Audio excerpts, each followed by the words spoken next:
আমরা আজকে যে বিষয়টা নিয়ে কথা বলছি মাদকের ছোবল এবং এই বিষয়ে সরকারের যে করণীয় বা তাদের যে কার্যক্রমের বিষয়গুলো নিয়ে একটু আমরা জানতে চাই। প্রথমে যদি জানতে চাই যে ঢাকা শহর এবং মফস্বল এরিয়াতেগুলো আসলে মাদকাসক্তির প্রকোপটা এখন কেমন?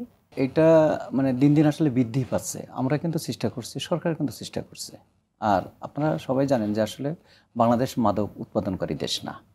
কিন্তু আপনার মিয়ানমার তো জানেন যে ইয়াবা, আইস সহ এই ধরনের যে মানে ভয়াবহ যে ভয়ানক যে মাদকগুলা, এটা বিভিন্নভাবেই এইটা আমাদের দেশে তারা পুশ করছে।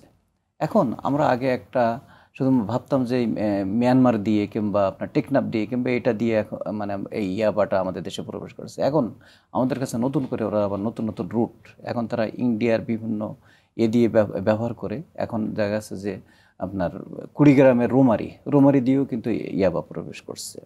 তারপরে বিভিন্ন সীমান্ত দিয়ে কিন্তু এখন ইয়াবার প্রবেশ করছে। এটা কিন্তু আমাদের জন্য একটা বিশাল একটা আর একটা বিষয় হলো আসলে সরকার কিন্তু চেষ্টা করছে যে কিভাবে আমাদের এই যে মাদকের মতন এই সামাজিক ব্যাধিটাকে কিভাবে আমাদের সমাজ থেকে কিভাবে আমরা নির্মূল করতে পারি কিংবা কিভাবে আমরা এটাকে প্রতিহত কিংবা এটাকে মানে আমাদের একটা সহনীয় অবস্থা নিয়ে আসতে পারি, এটা কিন্তু চেষ্টা করছে। যার কারণে আমাদের মানে আমরা এই বিভিন্ন জায়গায় যেরকম আমাদের টেকনাফে বিশেষ জোন তৈরি করা হয়েছে, আমাদের কুড়িগ্রামে যেহেতু নতুন করে এখানেও আমাদের চেষ্টা করা হচ্ছে যে নতুন করে যদি একটা এখানে একটা জোন তৈরি করা যায় কিনা। কারণ যদি আমরা এগুলো যে শুরুতেই যদি আমরা এটার না নিতে পারি তাহলে এটা কিন্তু একটা বড় রুটে পরিণত হয়। আর একটা বিষয় দেখেন, আমাদের যে আপনি যেটা যথার্থ বলছিলেন যে আসলে শুধুমাত্র সরকারের একার পক্ষে কিন্তু আসলে এই ভয়াবহ এবং সামাজিক ব্যাধিটাকে আসলে মুক্ত করা সম্ভব না। আমাদেরকে সকলে যদি আমরা সচেতন না হই তাহলে কিন্তু কোনোভাবেই যে আমরা আসলে এটাকে করতে পারবো না। যেরকম দেখেন আমরা একসময় বিভিন্নভাবে ইয়াবা মানে হতো, পাচার হতো, হতো। এখন নতুন করে যেটা আমাদের উৎপাদ আমাদের জন্য একটা মারাত্মক চ্যালেঞ্জের যেটা সম্মুখীন হচ্ছে আমরা, একদমই সেটা হলো যে এখন ইয়াবা বেশিরভাগ হলো পেটে করে খেয়ে আসছে ইয়াবা। আচ্ছা, এখন আমাদের বিশেষ করে বর্ডার বেল্টে বিভিন্ন টেকনাফে কিংবা কক্সবাজারে যারা আপনার পর্যটক নামধারী যারা যাচ্ছে ওখানে করতে, তারা ওখান থেকে দেখা যাচ্ছে হাজার হাজার ইয়াবা পেটের ভিতরে করে খেয়ে আসছে। এখন আমরা কয়জন মানুষকে আমরা মানে তার পেটকে আমরা এক্স রে করবো কিংবা কয়জন মানুষকে আমরা সাসপেক্ট করবো বিভিন্নভাবেই। তারপরে এখন ঢাকা টু কক্সবাজার ডাইরেক্ট মানে 2-3টা ট্রেন হয়ে গেছে, ইন্টারসিটি ট্রেন। এখন এই ট্রেনে হিউজ যাত্রী যাতায়াত করছে। এখন আমাদের ইন্টেলিজেন্সের বেসিসে আমরা হয়তো কিছু মানুষকে আমরা হয়তো ডিটেক্ট করি এবং তাদেরকে আমরা মানে এটা থেকে আমরা করতে পারি, কিন্তু আপনার ব্যাপক একটা জনগোষ্ঠীকে যদি আমরা এটাকে কোনোভাবে তো আসলে সম্ভব না। এবং শুধু কি আপনার মনে করেন যে শুধু কি ট্রেন, বাস, তারপরে নিজস্ব প্রাইভেট কার থেকে শুরু করে মানে হেন কোনো নাই যেটাই। এই জন্য আমরা যে মাদকদ্রব্য নিয়ন্ত্রণ আসলে যে 3টা ভাবে আমরা কাজ করে থাকি।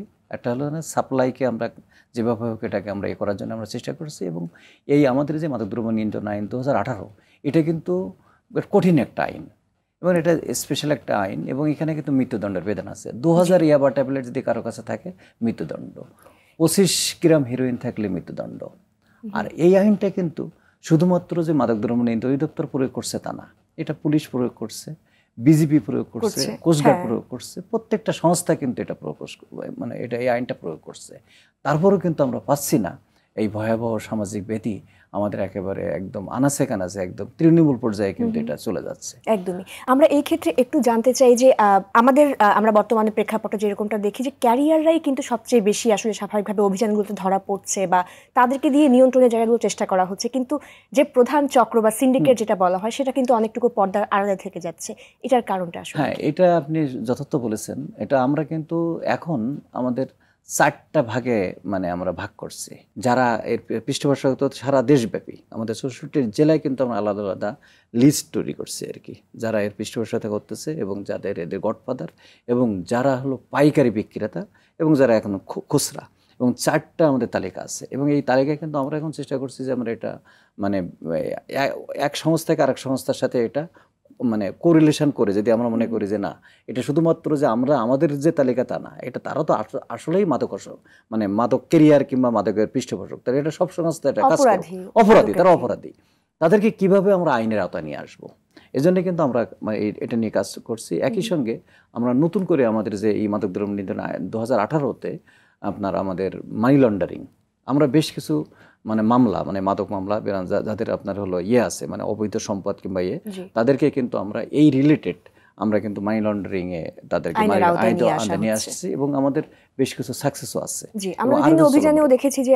এখন নতুন ধরনের মাদকের অনুপ্রবেশ ঘটছে এবং সেই বিষয়গুলো আপনারা খুব সুন্দরভাবে অভিযানগুলো পরিচালনা করছেন। বর্তমানে মাদকের ধরন কি আসলে পাল্টেছে কিনা? এখন দেখেন যেরকম মানে আমি তো যে জিনিসটা বরাবরই বলে থাকি যে আমরা যখন এই ডিপার্টমেন্টে চাকরিতে এসেছিলাম তখনও কিন্তু ইয়াবার নাম শুনিনি। এখন দেখেন ইয়াবা একেবারে চলে মানে একদম আনাচে কানাচে নাই এমন কোনো ইয়েতে নাই। আবার এর চেয়ে কিন্তু আবার কঠিন যে আইস, ইয়াবার চেয়ে আরও বেশি কঠিন আইস। আচ্ছা, তারপরে আরও কিছু মানে নতুন নতুন মানে ড্রাগের নাম আপনারা হয়তো জানছেন কিংবা পত্রিকায়, সেটা হলো ডিওবি, এলএসডি। এলএসডি যে মাদকটা আর কি, এটা কিন্তু আসলেই মানে কোনোভাবেই একটা সাধারণ মানুষের পক্ষে ডিটেক্ট করা সম্ভব না। কারণ একটা ছোট্ট ব্লটিং পেপার, এই ব্লটিং পেপার কিভাবে আপনার ইয়ে হতে পারে, এটার ভিতরে কিভাবে ড্রাগ থাকতে পারে। তো এই বিষয়গুলো আসছে। আর আমাদের যে এটা হচ্ছে যে আমাদের এক শ্রেণীর আমাদের ধনীর দোলাল কিংবা যারা আপনার বিদেশে পড়াশোনা করতে যাচ্ছে কিন্তু একটা বিশাল সংখ্যা আছে। কিন্তু হ্যাঁ, কিছু সন্তানেরা তারা ভালো মানে দেশের জন্য ভালো সম্মান বয়ে নিয়ে আসছে এবং তারা ভালো কিছু করছে এবং অনেক জায়গায় কিন্তু আমাদের ভালো অবস্থান আছে। আর আবার একটা শ্রেণী কিন্তু তারা এই পড়াশুনো বাদ দিয়ে তারা এই বিভিন্ন ড্রাগের সাথে তারা জড়িয়ে যাচ্ছে এবং ওখান থেকে নতুন নতুন ড্রাগের সাথে তারা পরিচিতি হয় এবং সেইটা আবার আমাদের দেশে নিয়ে আসছে। এবং আমরা দেখি যে অনলাইনে বেচা কেনার জায়গাগুলো, হ্যাঁ অনলাইনে যে এই একটা বিষয় দেখেন। এখন আমরা তো দেখেন আগে শুধুমাত্র ছিলাম যে এটাও কিন্তু আমাদের জন্য যে আপনার এই যে মানে আমাদের লেনদেনের যে মাধ্যমটা, যারা আমরা নগদ, তারপরে বিকাশ, তারপরে আপনার এই যে আপনার রকেট, এই যে ক্যাশলেস বিষয়গুলো, এগুলো কিন্তু আছেই, এগুলো তো আছে আমাদের দেশে প্রচলিত। এখন ইন্টারন্যাশনালি যেটা মানে আমরা মানে সমস্যায় ভুগতেছি সেটা হলো ক্রিপ্টোকারেন্সি, যেটা বিটকয়েনের মাধ্যমে কিন্তু তারা কিন্তু এইটা মানে ডার্ক ওয়েবের মাধ্যমে এবং বিটকয়েনের এতে কিন্তু এটা লেনদেন হচ্ছে। এখন আমাদের জন্য কিন্তু আসলে এইগুলো মানে আমাদের মানে পরবর্তী প্রজন্ম কিংবা আমরা এগুলো কিন্তু হ্যাঁ আমরাও কিন্তু বসে নাই, সরকারও কিন্তু বসে নাই।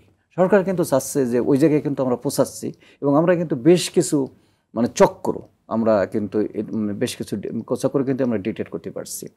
আপনারা হয়তো পত্রপত্রিকায় দেখে থাকবেন যে আপনার গাজার কিন্তু আপনার নতুন একটা সংস্করণ কুশ এবং এই কুশটা কিন্তু এটা বিশেষ করে মানে আমেরিকান ক্যালিফোর্নিয়া থেকে কিন্তু এই কুশের চালানটা আমাদের দেশে আসতো।